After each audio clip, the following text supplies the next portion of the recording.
This is Somewhere in the Skies with Ryan Sprague.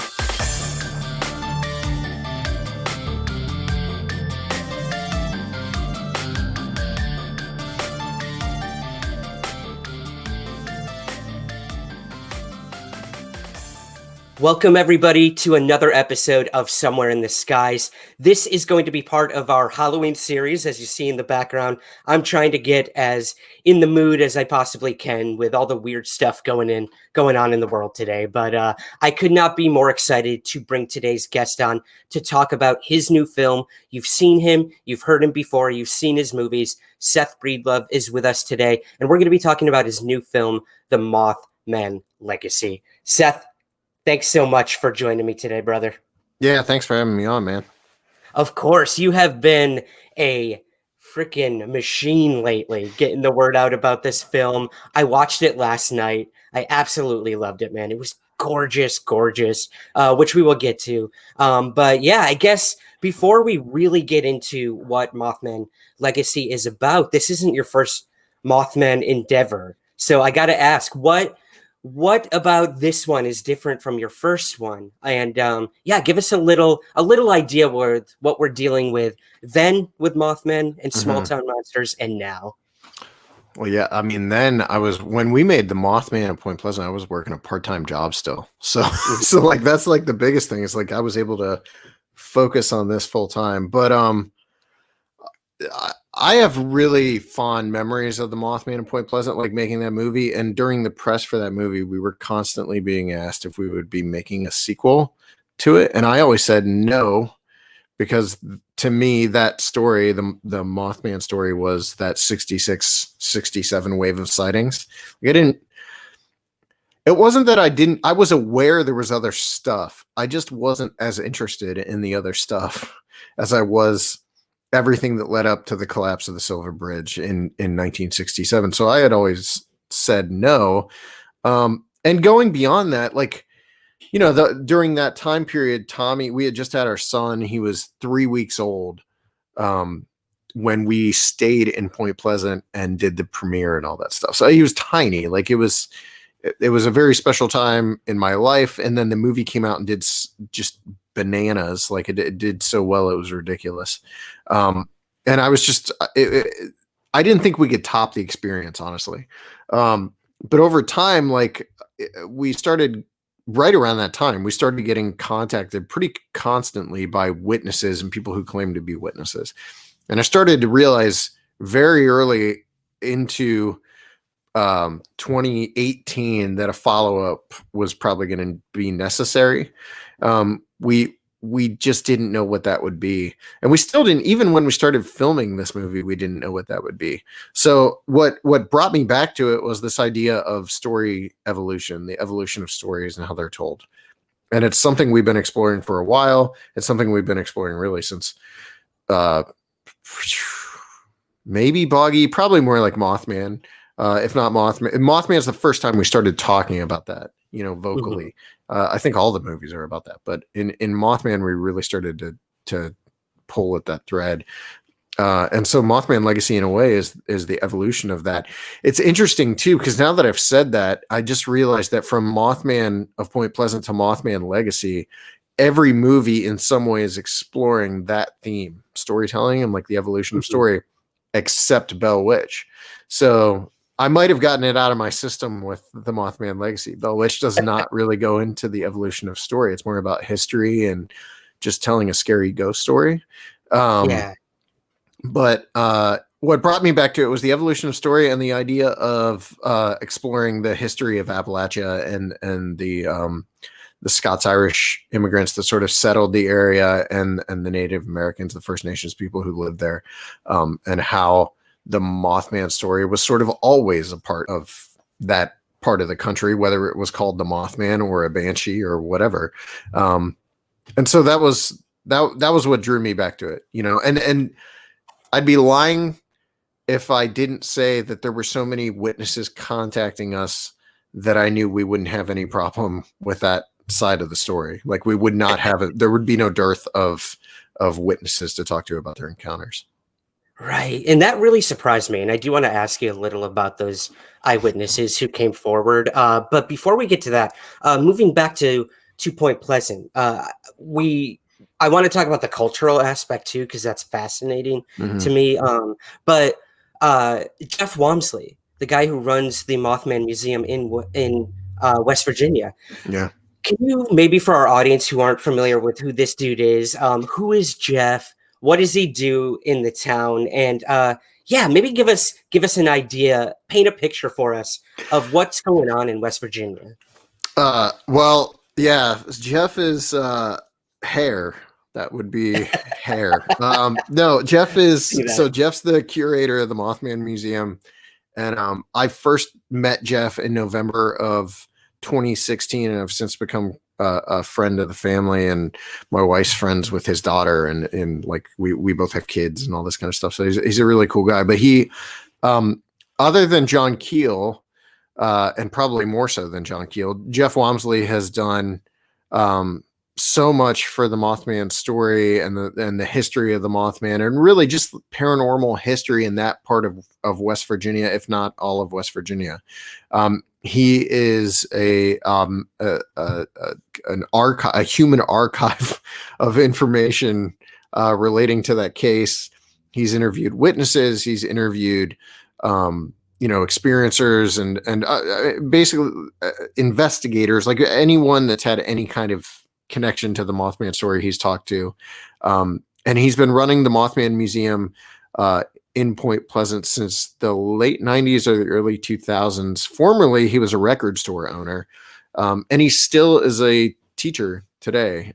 So he's very connected to Point Pleasant, and really, I don't know that people there realize this. I know a lot of credit goes to the Mothman himself, but Jeff has probably deserves the lion's share of the credit for the economic revival that Point Pleasant has seen over the last few years. When we were there a couple of weeks ago for the Mothman Legacy signing, keep in mind we're in COVID times. There was an endless stream of people into that museum. There were people walking up and down Main Street in Point Pleasant. There's little stores and shops that are open all over the place, and little independent businesses that are doing really well. And all of the credit for that goes to the Mothman and the Mothman Museum and Jeff.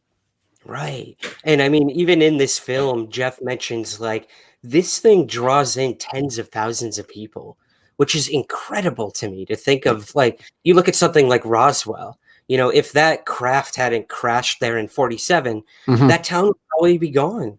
I mean, let's be honest. There's Yeah. not much going on in a small town like Roswell. And it draws hundreds of thousands of people every year to that literally lets the town survive for that year until the next festival. So that's a Yeah. big part of all this as well, right? Yeah. I think hundreds of thousands is probably accurate, if not more.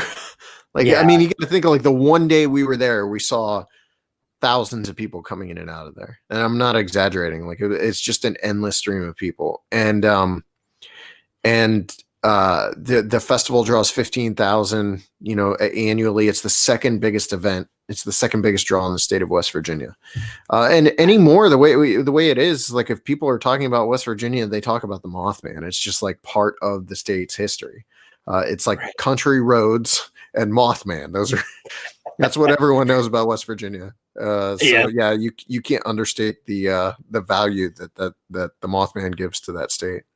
Right. Country, I would say country folk song in the making for sure. But Appalachia. Now this was really fascinating. The first kind of maybe quarter to half of the film really dives into the history of the area, like you mentioned. And of course, like I was thinking Native American. Okay, I totally get that. But like you mentioned, the Scots-Irish settlers, that really threw me for a loop, something I never even would have thought about. And you mentioned at the top here about banshees. Again, like something I would never attribute to something like the Mothman, but this seems to be one of the things you really focus on. So could you tell us a little about your theories on could Mothman possibly be what this sort of Irish Scottish folktale of the banshee is? Yeah, and I've been trying to figure out, like, one of the things about our movie is our movies just in general is we don't draw conclusions for viewers. We kind of like put the facts out there and let them make up their own minds about things. And one of those threads in this movie is the Banshee and the Scots-Irish settlers. It also goes into like the Garuda and other folkloric and mythological creatures. But what drew me to it was this connection between the folklore and mythology of the people that settled the land and how connected that seemed to be to the Mothman. And so what happens is you have to. I'm not necessarily making the point that the Mothman is simply a remnant of an oral tradition, that dates back to Scots Irish. I think there's more to it than that. But you have to wonder how much of the folklore that came over with some of those immigrants that settled that area, how much of their folklore has infused itself into that story, the Mothman story, and does that play out in ways like the fact that we consider the Mothman a harbinger of doom, or that's become such a key part of the legend? Is the Mothman considered a harbinger of doom because it showed up around Point Pleasant for well over a year prior to a bridge collapse? And is that the reason, or is it because there's a banshee that people can connect back to that they may have heard about as children from their Irish grandmother, this creature that supposedly heralded oncoming disaster and tragedy. So when another creature shows up with red eyes in the 60s, all of a sudden people start saying this thing might be here to warn us of something. Does that play itself out in some way? That's all what drew me to this story. There's the Heather talks about screech owls, the screech owls that supposedly show up at people's windows prior to a tragedy. There's a lot of that mythology baked into the Appalachia and their culture and their folklore. And we left a lot of stuff out, man. Like, Appalachia is a really strange place. And obviously it's not just West Virginia. This stretches from, Alabama up into New York. And you can trace those Appalachian roots, the Scots-Irish roots, all the way along that range. And everywhere you go, you have that kind of weirdness. But there is something about West Virginia that seems to invite it. And it's interesting. Part of Heather's interview that didn't make it into the movie, she talks about how the West Virginia portion of Appalachia seems to keep a hold of those roots better than some other areas. So you lose some of the cultural influence on the region in places like New York a little bit, that you lose that in the way people talk and their accents. And you might lose it a little bit in the way they tell stories and the stories they tell. But I completely forget where I was going with that, but it was going to be a really killer point. Oh no, it'll come back to me at some point. No, man, Banshee, and well, I think the big thing I think to focus on with this sort of lens that you used in the film is that oral tradition plays a huge part. I mean, I'm on Oahu right now, and I just did an interview with a master ghost storyteller who's Native Hawaiian and has lived here his whole life. And to hear someone say, like, everything my people know was never written down. We were never told. We were never, raised to write things down. Mm-hmm. And the stories are just passed on and on and on. And of course, things are going to change with time and evolve. But I thought that was fascinating. But also the other part of that is bringing in different tradition. I mean, Hawaii is extremely ethnically diverse. I mean, you have a big Filipino culture, Japanese culture, and those stories start to become the biggest stories in Hawaii. Like the Faceless Woman of Japan is probably one of the most famous ones, and it's not even a Hawaiian story. So I was going to say they seep their way into the literal, not the literal, but the fabric of the region. And that was where I was going with that. I was going to mention granny witches, which originally I really wanted to get into granny witches in the context of the Mothman story, because I think there's some sort of connection there, but I'm not sure what it is. But you have this there was a whole like 5-minute section originally that got into the religious aspects of Appalachia and how the region was Scots-Irish, but you had in the 1800s these like or early 1900s even, you had spiritualism sort of coming together with Christianity in this strange way. So you'd have like what they referred to as granny witches, which would be just someone's grandma, but she's like mixing herbs in the woods and casting spells or whatever, and she's also going to church on Sunday. And you had like it's just such a weird melding of cultures and belief systems, and some of that plays out in the way stories are told. And in the movie, the way that all sort of culminates is when Lyle says when the Mothman shows up, and these aren't the exact words, but when the Mothman shows up in the 1960s, it wasn't that strange to a place that were telling stories of glowing red-eyed banshees and screech owls and granny witches for decades, right? So I think there's something to that, like the Mothman was always a part of that region. It just may have been receiving a different, title up until that point. Right. Yeah. And again, you always wonder chicken and egg, like does the phenomena evolve with the storytelling or the culture? And vice versa. And, again, that's stories. Like it's a little bit of both. It gives and takes. But one of the stories about Mothman that I'm sure most people are familiar with is the 2002 Richard Gere film, written by Rich Hatem, who you had in the film, which is awesome. It's very rare that you get the inside story of a writer who created something that was so big, and that movie was huge at the time. So I'd love to ask you, what did Richard bring to the table? What did you find most intriguing about what he had to say, and what impact did that film have on, I guess, maybe the town or just the overall perception of Mothman? Yeah. What was that all like? Yeah. I mean, so I have to start that out by saying, like, I have in recent years sort of given Rich's movie, The Mothman Prophecies, the credit for being like my introduction to the paranormal. So I am not the type of guy who was into this my whole life. I didn't get into it until mid 2000s. I would have been in my late 20s when I started getting an interest in this stuff. So like, like Rich's movie came out in 2002. Zach, my director of photography, you've met Zach. Zach and I went to see the Mothman Prophecies movie probably 4 or 5 times at the Dollar Theater. Like we were obsessed with that movie. And so it was vital to me to have him involved, but I had also been aware that he was a fan of the Mothman of Point Pleasant, and we had emailed back and forth. So I knew I could get him. But it was vital to me that we get him involved because I wanted him to be there to talk about that pop culture aspect of the Mothman story post 2002. And I was also aware that he himself was responsible for a lot of what gets passed around as Mothman history today. Like he had fictionally written a lot of these things, especially the Blackbird of Chernobyl idea, which I would like to say I hope we put to bed with the Mothman Legacy, but I'm sure it'll keep coming up. But having Rich involved was really important. And, we set up, so we were in LA filming On the Trail of UFOs. We were there to film an interview with Greg Bishop.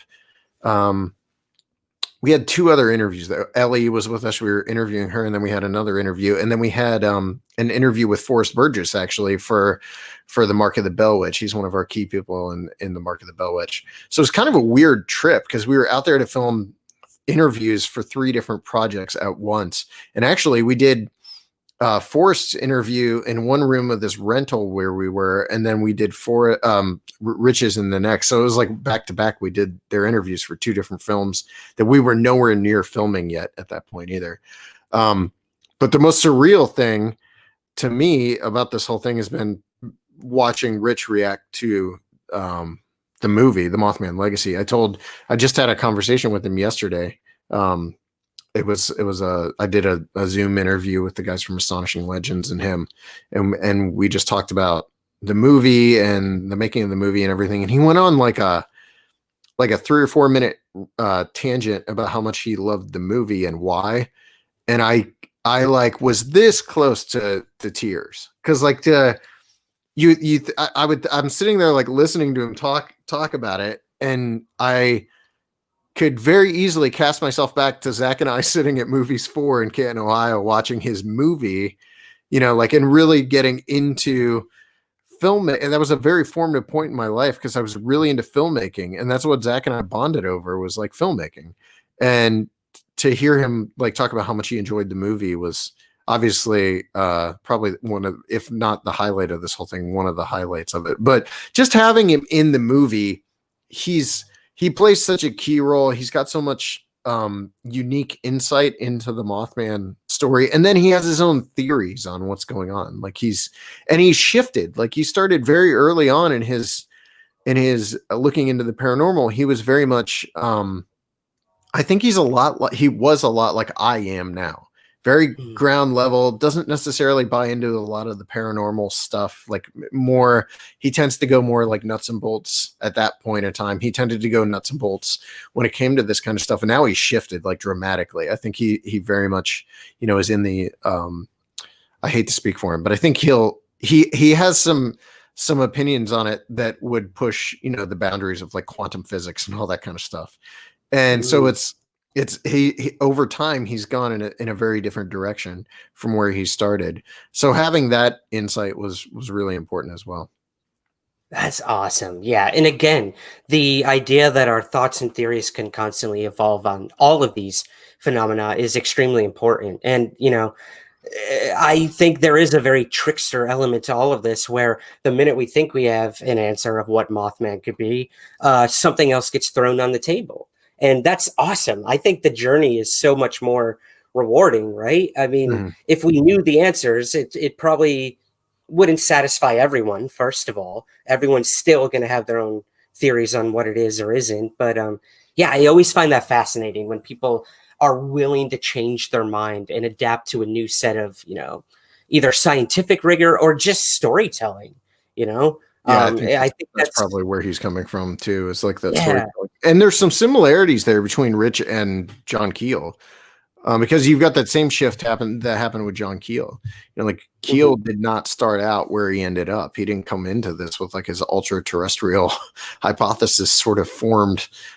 He formed that over time and over interacting with some very weird elements of this particular case, the Mothman case. I think that's probably the reason I think Keel is more well known obviously because of the Mothman than anything else he wrote or studied. But I think it had the biggest impact on him personally, at least from my point of view, of any of the cases he wrote about or investigated. It seemed to have a lasting effect, even though he tried to outrun it at certain points in his life, especially, from the 80s to the 90s. I think he was kind of like getting away from it as much as he could.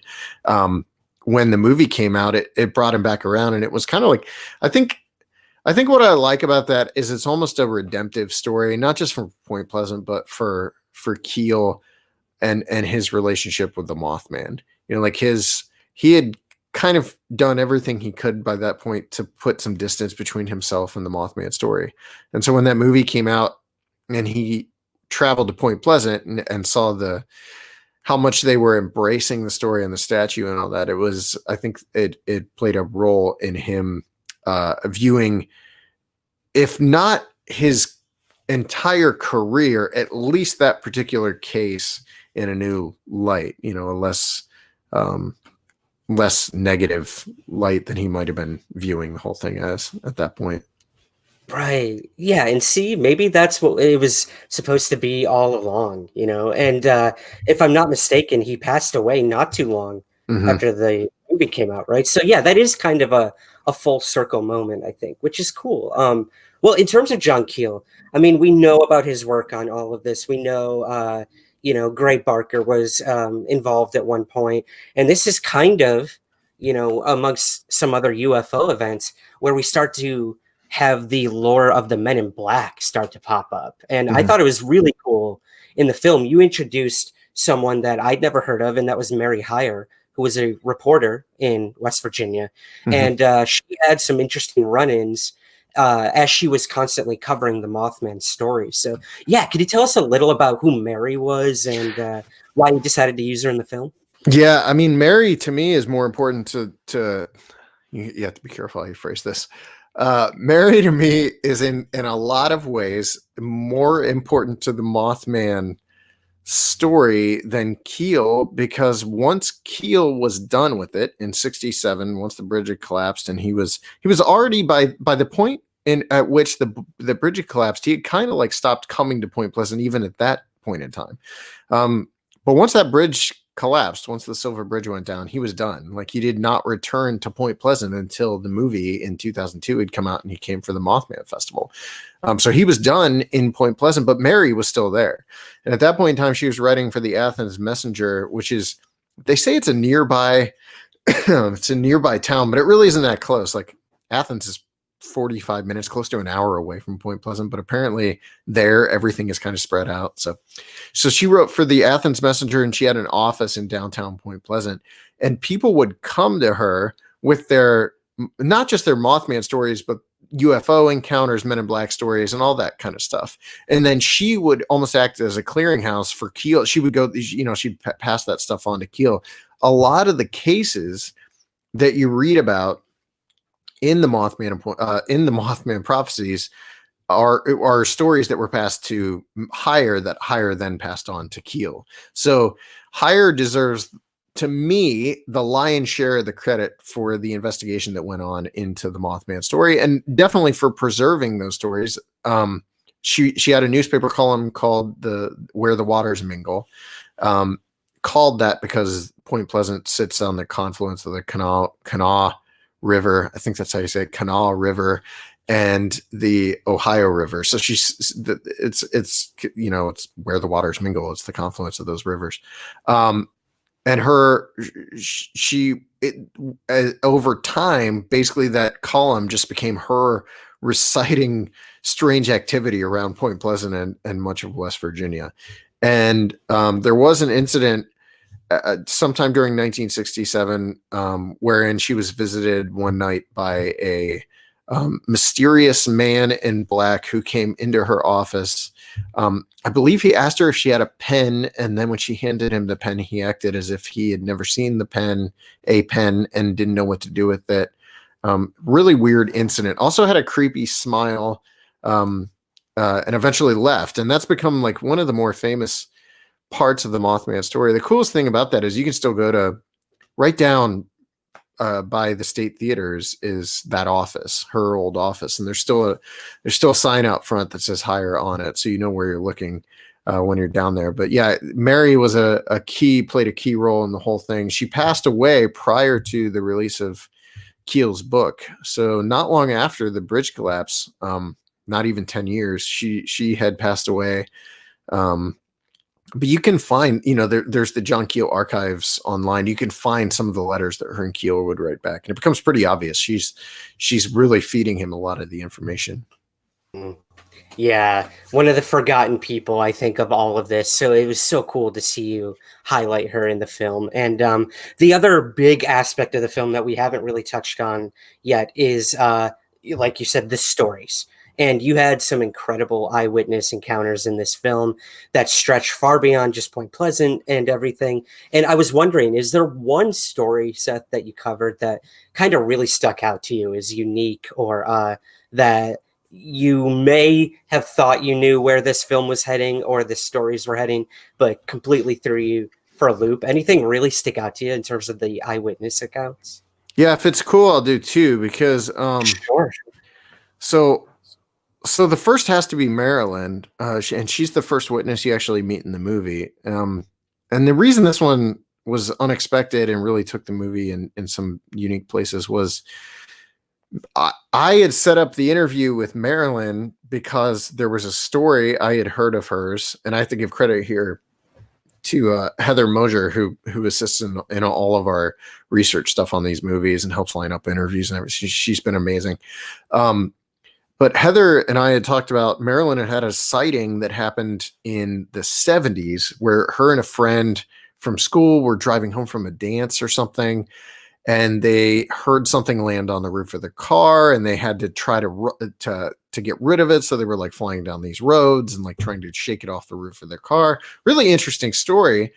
And we had plans for how we were going to present that in the film and like probably an animated sequence, but we were trying to figure out a way to do it live action. So we were going to have a lot of fun with that sequence. And then offhandedly, she told this story about as a child seeing red eyes outside of her window at night.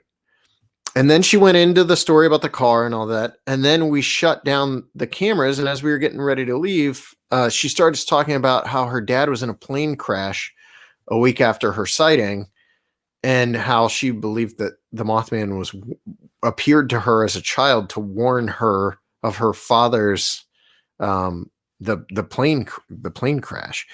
And so we flipped the cameras back on, obviously, and she sat back down and told us that story. That was so unexpected. She basically, as a child, woke up one night, heard a sort of a strange noise outside of her window, and this, I think she says this in the interview. She might mention the strange like giggle or odd sound outside of her window. She wakes up, she looks out the window, and there in the yard are these red eyes looking at her. And 2 weeks later, her dad is on a TWA flight out of Cincinnati. I can't remember where they were flying. He's on this TWA flight out of Cincinnati that crashes into an orchard on takeoff. And a lot of people died, like 18, somewhere in the neighborhood of like 18, 20, 25 people died on this plane crash. Her dad did not die, but he was next to someone. He actually pulled someone off the plane who could have died, whose wife died on the plane. So this was a huge tragedy. And in doing my research on this, it's one of the most well-known plane crashes in American history. And her father lived through it. She sent me the newspaper article yesterday that shows him in his hospital bed. Anyway, that was so unexpected. Like, that was just not something we knew was even a part of her story, because I don't know if she didn't feel that it was as impressive as the creature on the roof story or what, but it was such an interesting story to me. So that in a way informed the whole movie going forward, because I think you begin with a Harbinger story and you sort of end with a Harbinger story, and those bookending stories are the ones that resonate the most with me. Les Odell, who's a friend of mine and was actually in the MoMo, the Missouri Monster. He's one of the posse members, helped us carry all our gear and everything. The dude's awesome. And he also runs a group called West Virginia Case, which is like creature. I can't remember. I always do this. It's some sort of like, they investigate like paranormal cases in West Virginia.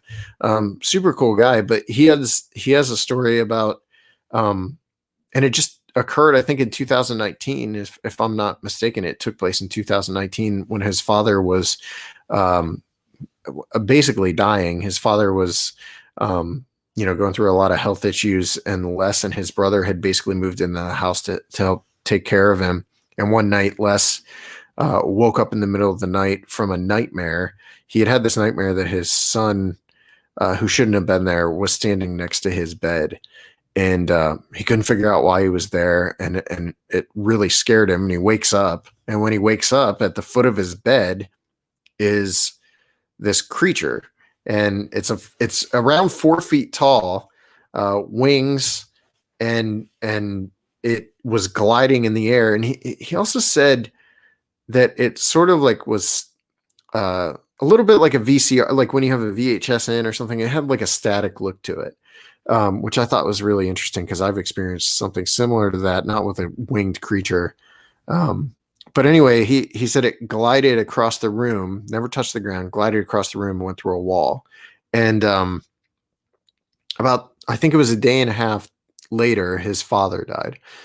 So he connects, that story with what happened to his father. And one of the key parts of that is that his father had claimed to have seen the same creature a couple of years before, which you catch at the very end of that interview, which is really interesting. And then he draws it constantly. He still, like, even today, he drew it for our movie. You see him drawing it in the movie. He draws this creature, this winged creature, like almost obsessively. So I think it's those are my two favorite stories. But I love Jack Patrick's story about seeing it in the abandoned building, mostly because he's got this thing that he talks about staring at it for 15 minutes or whatever, and I think that's really interesting. Yeah. I Cool. can't imagine. Yeah. Yeah. I mean, staring a Mothman in the face. I mean, you can't get much better than that. Well, one of the big aspects about the film too, Seth, were these recreations that you did, which were stunning to look at. I mean, any special effects artist should be like reaching out to you guys right now about that. So, it really amplified the stories that were being told, because I know as well as anyone else, like, it's one thing to just sit down, put a camera in front of someone and have them tell a story, but then to kind of get that interpretation from the artist making the film is so important. So could you tell us a little about what the special effects process was for this film, and how you guys came to kind of design them according to the witness accounts? Yeah. So obviously we filmed during COVID, so it created a ton of challenges, as it is for everybody. We had filmed 4 or 5 of the interviews in 2019, but the movie went through numerous delays because I was doing post-production on the Trail of UFOs, which you were a part of. And as I was doing post-production, it just kept getting pushed further and further back, getting back out and filming. And it got to the point where we were supposed to film in March, and then obviously everything shuts down. We didn't get back out until May. So by the time we got back out, there were so many restrictions in place, and people were so nervous about being around one another, and still are, that I ended up shooting the bulk of the recreations myself, just a one-man crew. On 2 of them, Ron Lanham's and Les Odell's, actually, I had Aaron Gaskin helping me. And actually, I'm playing Les in Les's recreation, so don't let that turn you away from the movie. But it was a really intricate process where because I was filming alone, I could not rely on those recreations being just intrinsically interesting visually. So I had to come up with different visual elements for each one that would sort of, catch a viewer off guard. For like Les Odell's, we did the rain. It's raining outside.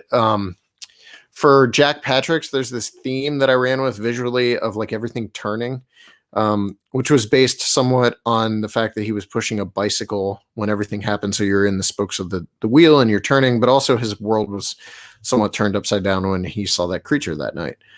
So we introduced all these interesting visual elements to each one of the recreations. And then Santino Vitale, who does our effects work, came in and just did all the creature work that is really stunning stuff. The most exciting thing about the movie from a filmmaking standpoint for me was that we were able to do all the recreations ourselves. So typically we had to rely on animation, and the animation's always been great. And there is some CG effects in this film that are separated from the live action stuff, like that aren't a part of the live action recreations. But all of the major recreations were shot live action. And whereas with like the original movie, The Mothman of Point Pleasant, 5 or 6 of the recreations are like 2-minute long animated sequences.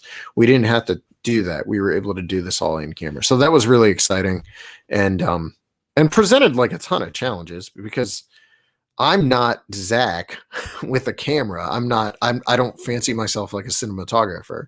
So to have to do that all on my own, with like nieces and nephews and cousins and stuff like that in the movie was a little rough, but a lot of fun at the same time. I can imagine. Again, you can hear it in your voice how much the creative process still is fun. And I think that's what's most important when it comes to this stuff, because you deal with some heavy stuff in your films, and some of these people's lives, they're traumatic events to a lot of people. I deal with that in the alien abduction realm as well. So to justify the story you're being told with such accurate and extremely well done animation, special effects, recreations, I think is what makes this film, I'm going to be honest, one of the best you've had so far. If you want my personal opinion, I was blown away from the first minute to the last minute. And oh man, I won't say anything, but the end of this film is really, really shot in my bedroom too, broad daylight bedroom. And that ending shot is like, if to me, that's the real, that's like the one where you can see the talent of like Santino on display, because he took a shot that was really pretty bland because we didn't have anything to work with and turned it into something really cool. But yeah, I'm excited that people are responding to this one, especially the look of it. I think there is like a unique look to this one that stands apart from some of our other stuff. Absolutely. I couldn't agree more. Well, that's all the questions I have for you, Seth, but I've got a few listener questions if you're willing to stick around for this. Yeah. Cool. Awesome. And again, this is such a supportive community of podcasters. I can't stress that enough, how amazing it is. So a lot of these questions came from other podcasters who are itching to interview as well. But here we go. Andy from That UFO Podcast asks, what are some of the myths you could bust around Mothman? Anything you can think of? Oh God, now he's asking this, and I probably have dozens, and I can't.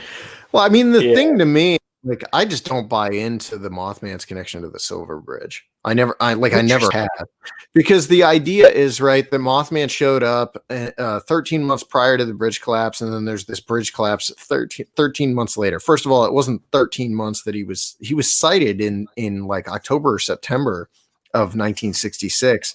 So that's more like 15 months from the first sighting to the bridge collapse. And then the sightings don't stop with the bridge collapse.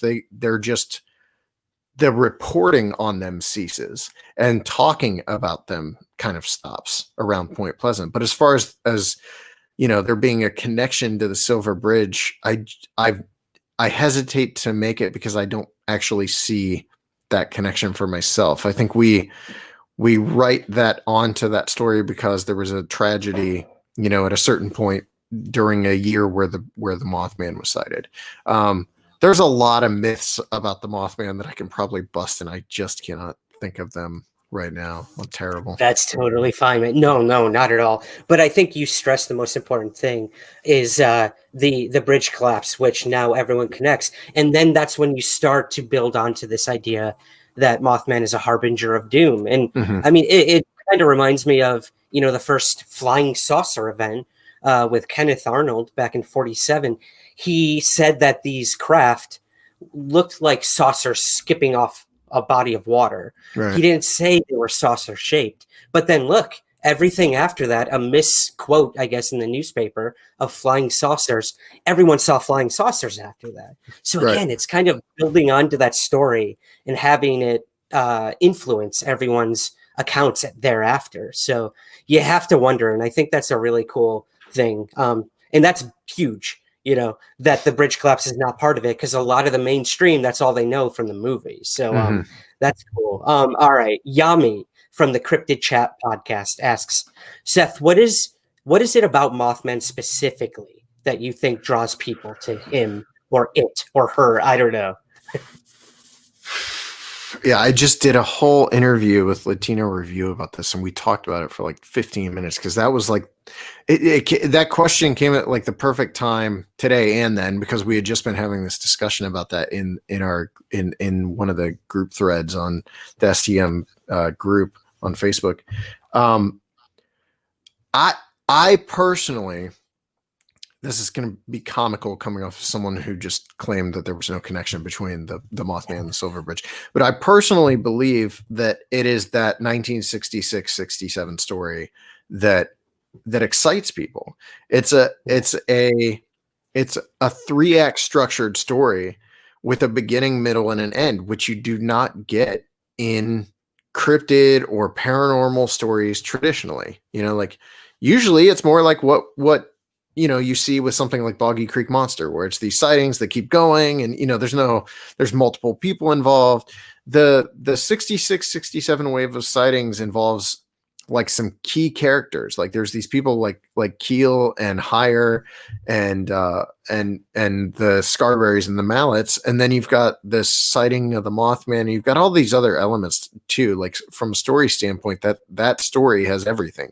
It's got Men in Black and UFOs and excitement and horror and tragedy. And I think that, at least initially, is what draws people to the Mothman.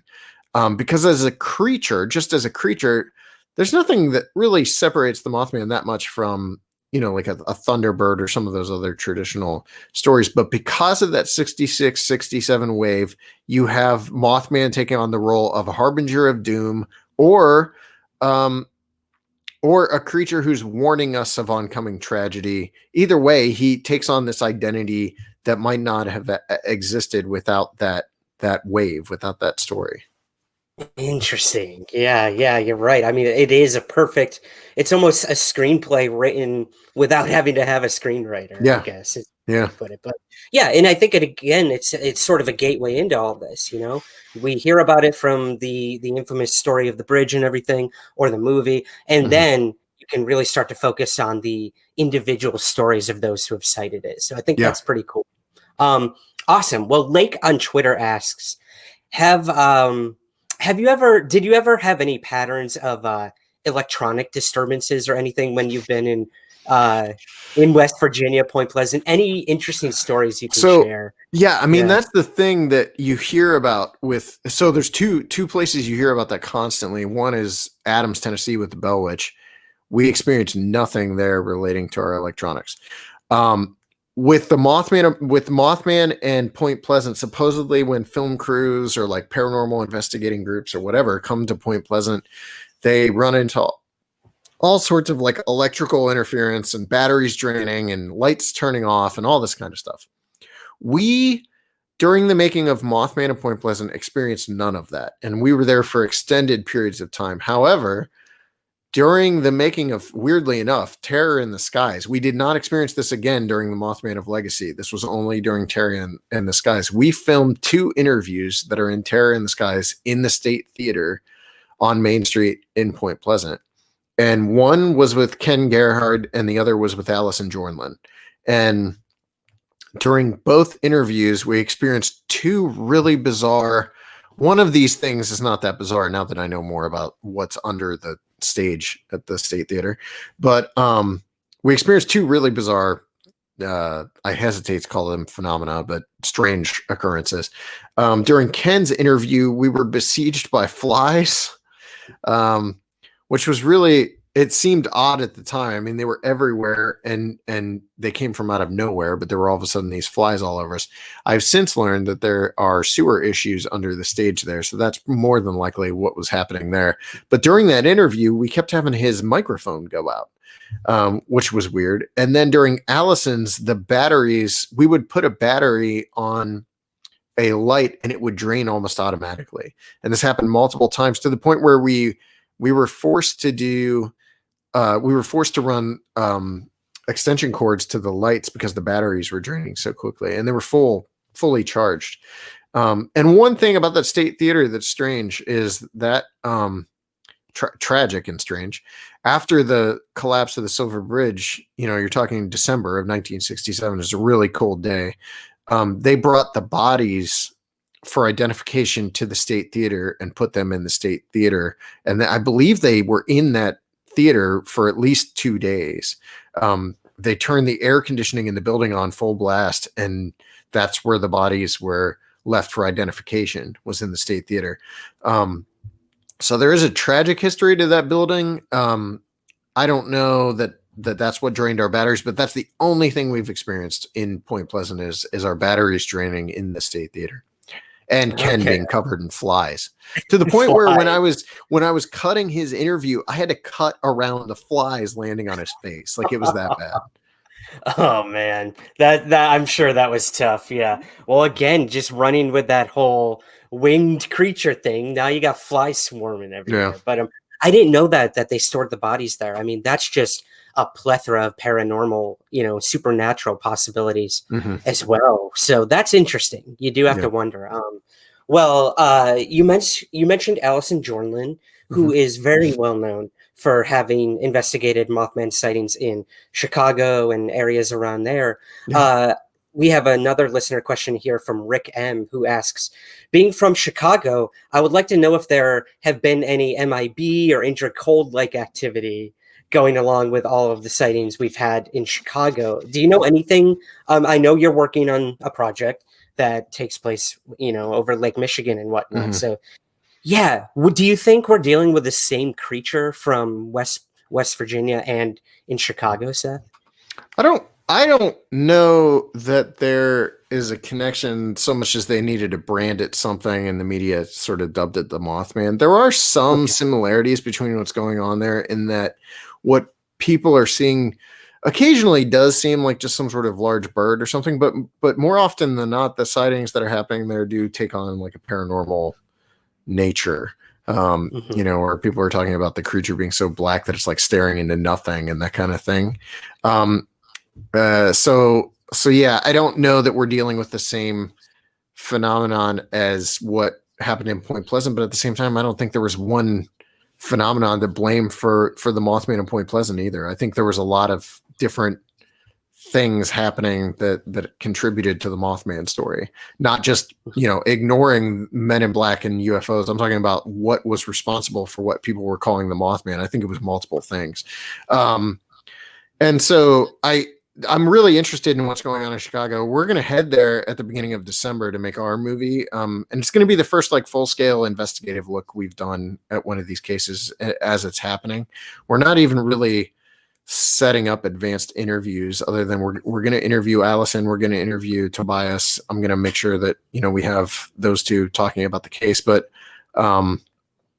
we're going there to literally get answers this time, or any answers we can actually drum up in the short span of time given to a film production.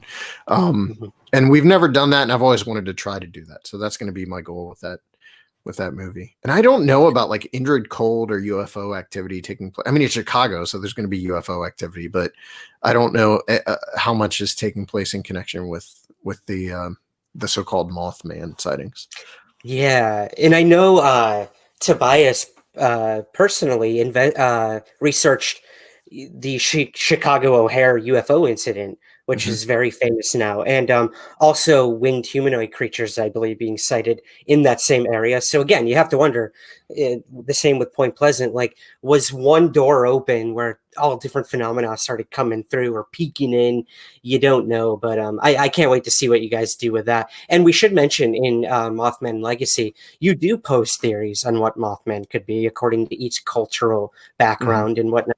I thought was really cool as well. We'll definitely let the viewers question those theories themselves. But the Bigfoot Society podcast on Twitter asks, what is it that you hope that viewers of the Mothman Legacy will take away from watching the film? Oh, just a sense of like the importance of story. Like that, I think that's the most, that's the theme of the movie. If you look at Ashley and her dad, and Ashley and Jeff Walmsley, that there's two generations there, and she's grown up with this story being told to her, and she's seen the positive effects of that story on not only her own life, but the people in that town. It's interesting. I'm friends with Ashley on Facebook, and like yesterday, her husband posted a picture of their son and said how excited, it'd be Jeff's grandson is every time he sees his pawpaw on TV. And that is because of the Mothman, so there is this stuff that we grow up with, the stories we grow up with. It might seem at the time to be so unimportant or such a tangential part of our upbringing. Later in life, you really start to appreciate that stuff. And you can take that. The movie looks at it in a much bigger way, with generations and cultures and the cultural heritage of people. But on a ground level, it's really about, telling stories to your children or grandchildren or whatever it is, and the importance that has, that brings with it.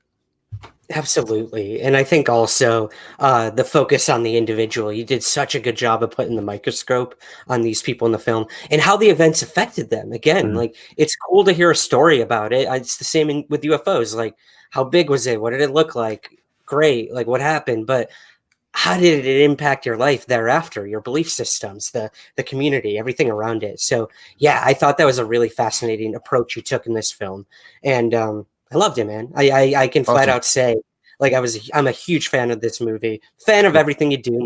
My listeners know that. But our last listener question here comes from Scott on Twitter, and he asks, I guess I'd be interested in how Seth and his team stay objective throughout the whole process, from discovery all the way through to the final edit. I mean, you've covered so much paranormal phenomena, cryptids, UFOs in all your time doing this stuff. Like, how do you go day to day after you're hearing these profound stories from people? And yeah, what's it like buying coffee in the morning when you just interviewed someone who said, they were abducted by aliens or they saw a winged creature that, brought about destruction? we, Yeah. like things are easy for us because we don't have like we don't set out to convince anybody of anything. So I find it easy to treat witnesses simply as people who have a story to tell. And you I believe that most of the people we interview 100% believe that what they say happened to them happened to them. I don't write it off. And I also have said recently, I don't like saying what I just said. Like, there's an aspect of saying that I bristle at, because it does sound like I'm questioning their sanity or something. It's not that at all. I've had weird things happen to me as well. So when it comes down to like making the films, we don't try to put our own spin on things, because that's not what we're supposed to do. like Mm. this better than anyone. Like, as an objective reporter or documentarian or whatever, like, that is your job, is simply to show things in the way that they're, in the most honest way that they can be, told, the most objective way they can be told. That's what we try to do with the movies. Things change a little bit with like On the Trail of, like, I feel like we can integrate our own opinions into the filmmaking, into the storytelling a little bit more, because it's usually being told from first person perspective, and On the Trail of is being told from Shannon's perspective. On the Trail of UFOs is Shannon, and On the Trail of Bigfoot's me, and you can kind of hear things from our perspective. So there's a little bit more of our voice being found in there, but in the films, we're really trying to keep ourselves out of it. So it's just whatever the theories and opinions are, that is coming from either some sort of historical, account, or it's coming from a cultural, standpoint or something. It's interesting too to see the difference between something like, this is kind of getting off the topic of what he just asked, but it's interesting to see the difference between something like the Mothman Legacy or the Mark of the Bell Witch. So the Mothman Legacy is a movie about a phenomenon. It's not about like one case or one story. It's a much bigger, broader look at the phenomenon of the Mothman in West Virginia. It's similar to what we did with Terror in the Skies or the Bray Road Beast. Whereas we make other films like Minerva Monster or Beast of Whitehall or Momo, where you're basically just retelling a story, and we don't get too deep in, like, Momo doesn't filter things through the lens of like Bigfoot. It doesn't bother with that. It's just telling you a story about this family who encountered a creature behind their house. That is the Mark of the Bell Witch. Like, the Mark of the Bell Witch is like sitting down at a dinner table or in front of a fire, I guess is a better example, and having someone tell you a spooky story. So it's interesting. We do these. There's two different ways we do this, and those seem to be, right now anyway, those seem to be the two ways in which we do it. And the only reason I bring it up is we made both these movies back to back, and the differences couldn't be more apparent when you're able to go from one literally directly into the next, in the editing process. But I do find it easy to remain objective, also because I'm pretty skeptical of everything myself. So it isn't that I'm out to debunk things or any of that. We don't bother. Like, that's not our job. But but simply retelling stories and putting things in people's own words. There's an importance to that too. I know there's this idea that like if you don't do everything in your power to like get at the truth of what these people are saying, then you're somehow not journalistic. Like then you haven't done your journalistic duty or whatever. But the fact is, most of the stuff you're never going to know if it happened exactly as they're claiming it happened. You're never going to know. Right. It happened 50, 60 years ago or whatever in most of these cases. So our end of the day, our job is to capture history in a bottle. Yeah. Yeah, exactly. And I think you're right. Every story has value. Yeah, even if we can't prove it or disprove it, it's part of it. It's part of this entire thing. Mm-hmm. And I think that's, I think witness testimony is a lot more important than people give it credit for. And without it, what would we have to study? We wouldn't have UFOs to try to find data on. We wouldn't have Mothman to try to, whatever, capture it or just, just to figure out what it is without these reports. I couldn't agree with you more, man. Well, let's talk about what comes next. You mentioned Bell Witch. I know you got the new Small Town Monster Squad. Like, tell us, you are that guy with the balls constantly in the air. You don't even take a moment to breathe when a film comes out, and you are a machine, man. So what comes next for Small Town Monsters? So on Monday we start filming On the Trail of UFOs Dark Sky on Monday, which is our look at returning to West Virginia, our look at West Virginia history. We're also going to get to explore a little bit of like Project Blue Book and some of the bigger picture UFO stuff, but we're taking a different approach with On the Trail of UFOs going forward. The first season was a blast. It was episodic.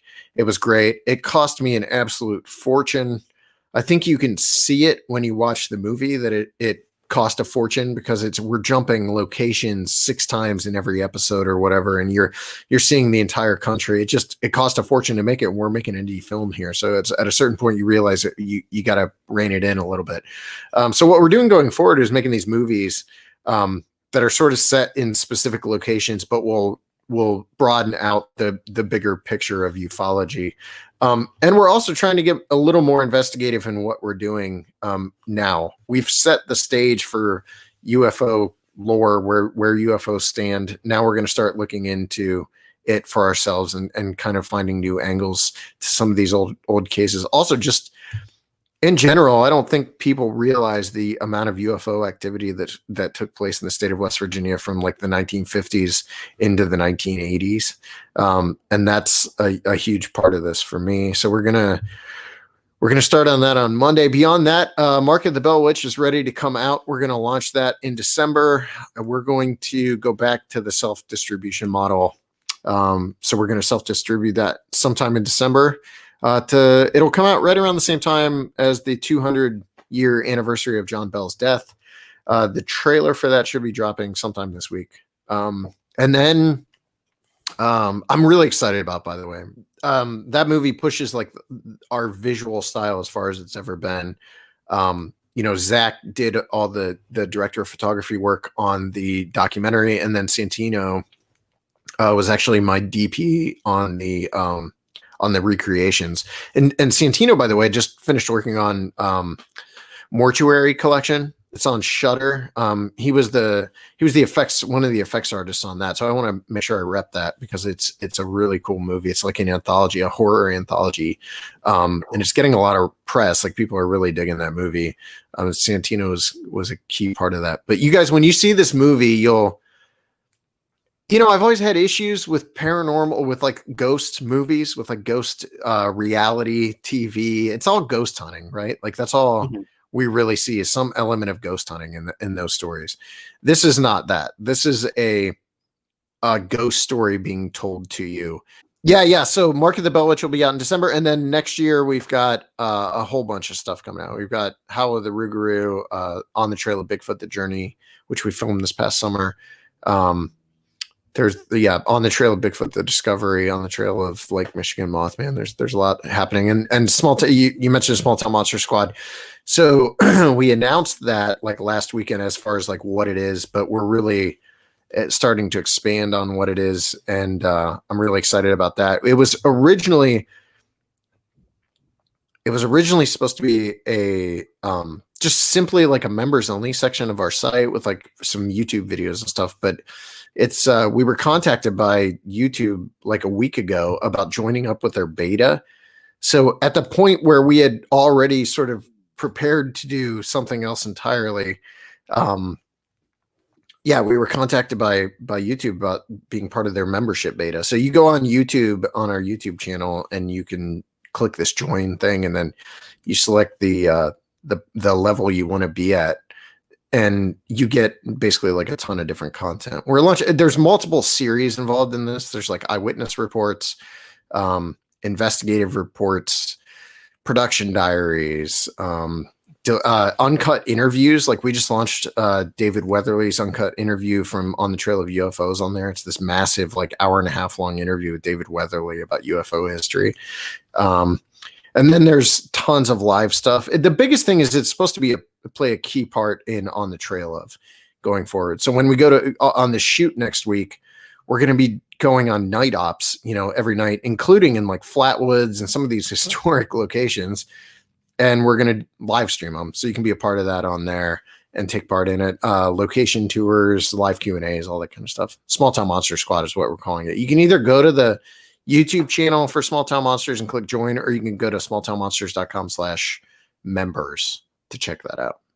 Awesome. I can't wait to see that David Weatherly interview for sure. That's so cool. And let us know if you see the Flatwoods Monster for sure. Yeah, but we'll see him, no doubt. Yeah. He's camera ready. He's good to go. Well, let us know, where can we find the Mothman Legacy? I think it just became available to rent, if I'm not mistaken. So where can we find the movie? It's on basically all major VOD platforms, so like iTunes and Amazon, Google Play, all those Vudu, all those big platforms. You can go to I was going to think of what the Genius link is, but now I can't remember what it is. It's a really simple URL. We've been posting a lot on our Facebook page, so if you follow us on there, you'll find it. Or smalltownmonsters.com if you want like DVDs and Blu-rays. And that's also like the best way to support what we do is DVD and Blu-ray. If you don't do that, go on Amazon and leave a review, because that's also kind of a big deal. This Amazon reviews, which I'm sure you're aware of. Yep, I'm very familiar with that. Yes, begging people to review. It's extremely important for independent artists to get featured on certain platforms. The more reviews you get, the more they get featured. So definitely everyone who's seen it or is going to see it, go do that, please. But other than that, Seth, man, again, I can't stress how much you up the ante every project you do. This one really blew me away in terms of the quality of it, and the stories themselves were just incredible. So I got to thank you, brother, for keeping Mothman alive, keeping the legacy going, and for everything you do, my man. And of course, for joining us on Somewhere in the Skies. Yeah, thanks for having me, man.